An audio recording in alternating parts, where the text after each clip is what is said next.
स्वागत है हमारे YouTube चैनल में। तो आज हम बात करने वाले यूपीएससी 2025 के जो फाइनल सिलेक्शन कैंडिडेट हुए हैं उनके बारे में।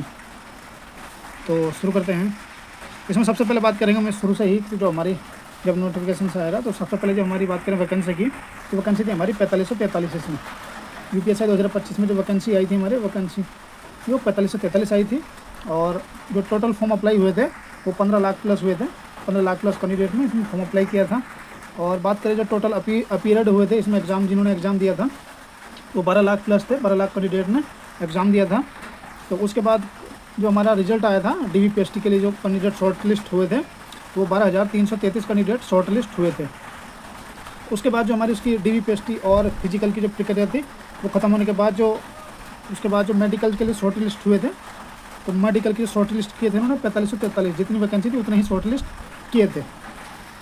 तो ये कल जो हमारा आयोग ने, भर्ती बोर्ड ने ये डाटा शेयर किया है, इसमें जो फाइनल सेलेक्ट कैंडिडेट हैं उसमें बताया है कि जो मेडिकल होने के बाद जो फाइनल सिलेक्शन हुआ है कैंडिडेट का वो कितना है। तो बात करें इसमें जो चयनित अभ्यर्थियों की संख्या, तो वो सभी जो जितने भी जहाँ मेडिकल हुए थे उन सब ने अपना डाटा दिया है। तो बात करें इसमें, तो इसमें जो फाइनल सिलेक्शन है वो 4124 कैंडिडेट फाइनल सिलेक्शन हुआ है। बात करें भर्ती की तो 4543 थी।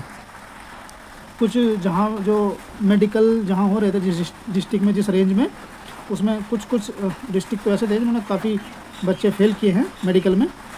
तो जैसे बात करें हम, ये कानपुर हो गया, कुछ डिस्ट्रिक्ट है जिनमें बहुत काफ़ी बच्चों को फेल किया गया है। तो अब बात करें इसमें जो फाइनल सिलेक्शन की, तो जो टोटल पद थे हमारे वो 4543 थे। और जो फाइनल सिलेक्शन हुआ है वो हमारे 41 से 24 कैंडिडेट का फाइनल सिलेक्शन हुआ है। तो बात करें तो हम बात करें जो लगभग 419 कैंडिडेट ऐसे हैं जो इन्होंने आउट कर दिए हैं मेडिकल में, क्योंकि मेडिकल में जो लिए थे इन्होंने 45 से 43 कैंडिडेट लिए थे। और जो फाइनल सेलेक्ट कैंडिडेट हुए हैं वो 41 से 24 हैं। तो लगभग 419 कैंडिडेट रह गए हैं। जो 419 पद हैं वो खाली रह गए हैं। तो क्या इस पर वेटिंग लिस्ट आएगी? तो मतलब क्या वेटिंग लिस्ट आएगी?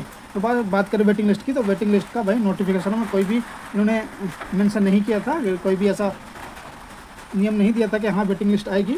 तो बात करें आयोग की कि अगर हम आयोग चाहे तो अगर आ सकता है, तो आयोग और भर्ती बोर्ड ये इस बारे में कोई भी सुझाव नहीं दे सकते। बात करें अगर इससे संबंधित अगर क्या वेटिंग लिस्ट आ सकती है, जो खाली पद रह गए उनको भरा जा सकता है, क्योंकि जो लगभग जो कैंडिडेट मेडिकल लिस्ट से जो मेडिकल में शॉर्ट लिस्ट नहीं हुए थे, तो उन कैंडिडेट का डीवीपीएसटी और फिजिकल तो हो रखा है। बात करें मेडिकल की, उनका मेडिकल होना है, तो उनमें से अगर हम चाहें तो उन कैंडिडेट को सरकार ले सकती है। तो अगर इससे संबंधित अगर कोई भी हुआ है तो वो भाई सरकार इस चीज़ का फैसला करेगी कि वेटिंग लिस्ट आएगी या नहीं आएगी। बाकी भर्ती बोर्ड और जो भर्ती एजेंसी है उसका इसमें कोई रोल नहीं है, वो वेटिंग लिस्ट नहीं आएगी। उन्होंने नोटिफिकेशन में पहले ही मेंशन कर दिया था कि वेटिंग लिस्ट नहीं आएगी। तो एक ही चांस है बस, वो क्या है, वो भी जो यूपी सरकार है अगर वो चाहे तो इन खाली पदों को भरवा सकती है सेकंड लिस्ट लगा के। तो यही था। बाकी और भर्ती बोर्ड से तो इसमें कोई सुझाव नहीं है, क्योंकि 400 पद बहुत होते हैं। 419 कैंडिडेट के जो 419 कैंडिडेट सेलेक्ट होंगे बाद में, उनके 419 परिवारों का भला हो सकता है इनमें, अगर सरकार चाहे तो।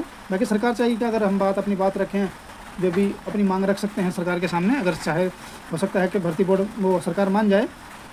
तो एक यही चांस है, वरना ये भाई अब तो अगर ये जो खाली पद रहेंगे अब अगली वैकेंसी में देखने को मिलेंगे। अगर सरकार चाहे, क्योंकि इलेक्शन का माहौल है, अगर सरकार तक अपनी बात कैंडिडेट पहुंचाना चाहें तो शायद सरकार मान भी जाए। बाकी भर्ती बोर्ड और भर्ती एजेंसी उससे कोई संबंधित नहीं है, वो इस चीज़ को वेटिंग लिस्ट वो नहीं लगाएंगे, वो सरकार से परामर्श लेकर तभी कर सकते हैं। तो आज की वीडियो में इतना ही।